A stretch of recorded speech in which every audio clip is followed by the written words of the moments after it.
Did you ask for a 3-day pause to Netanyahu? You know, I've been asking for a pause for a lot more than 3 days. Yes. Did you ask him to pause for 3 days to get the hostages out for that? Yes.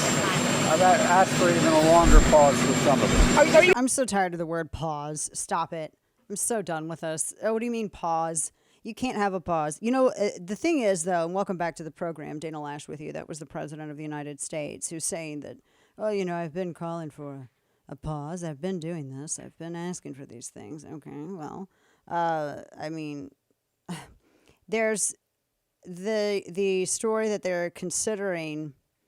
They're beginning a 4-hour pauses in Gaza, according to the U.S. They've agreed to daily 4-hour military pauses for humanitarian purposes.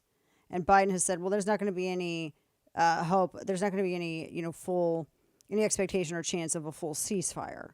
So Kirby said that, oh, these are significant steps forward. The fighting is getting heavier. They're gonna let everybody know.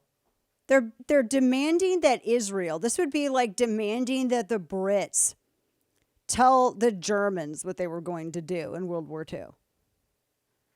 Okay, well, we're gonna pause this. No, that's not. They're implementing these 4-hour pauses in areas of northern Gaza each day, they said. And they're going to make the announcement 3 hours ahead of time. I don't think they'd have to do that, honestly. War is hell for a reason.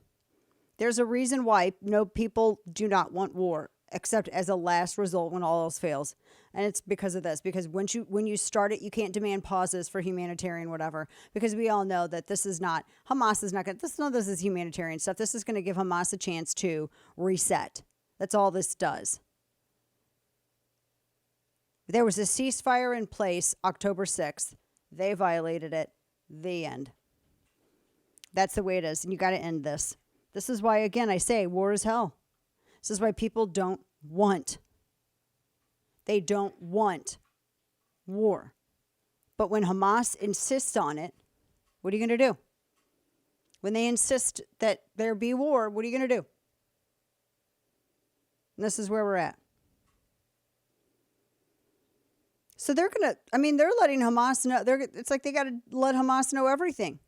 Okay, well, 3 hours, in 3 hours, we're gonna have a pause. Hamas is gonna use that to reset, restock.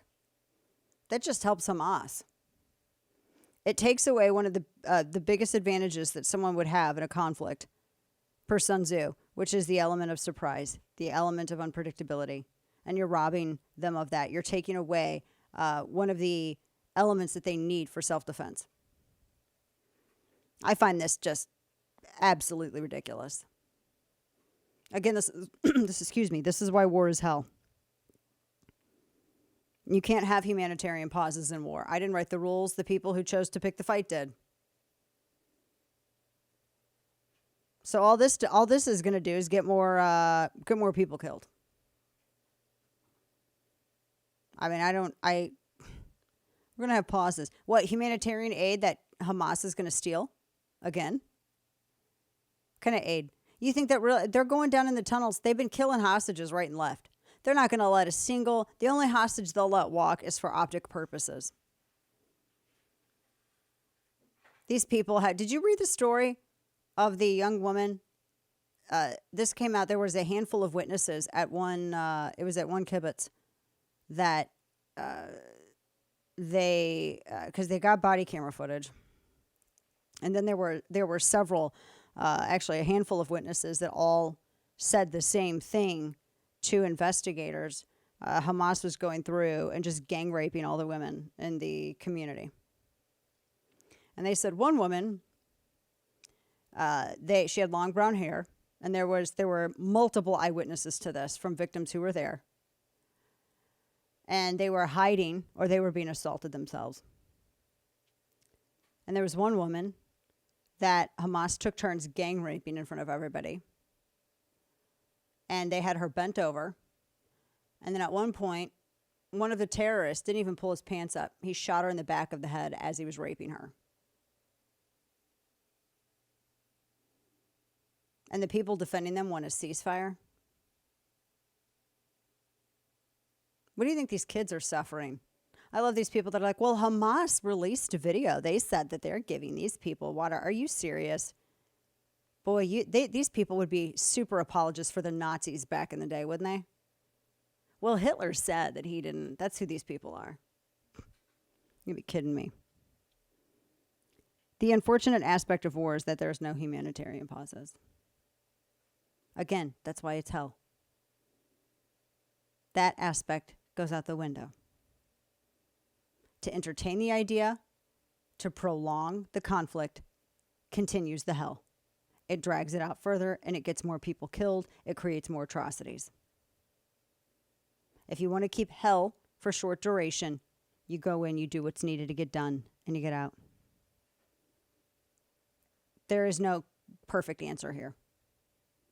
But we're not in search of a perfect answer. We're only in search of eliminating Hamas. And they have to be eliminated by all means. That's what Hamas chose. You can't blame the girl for wearing the short skirt. You can't blame the rape victim for wearing the short skirt. That's what these people are doing. That's the same argument here.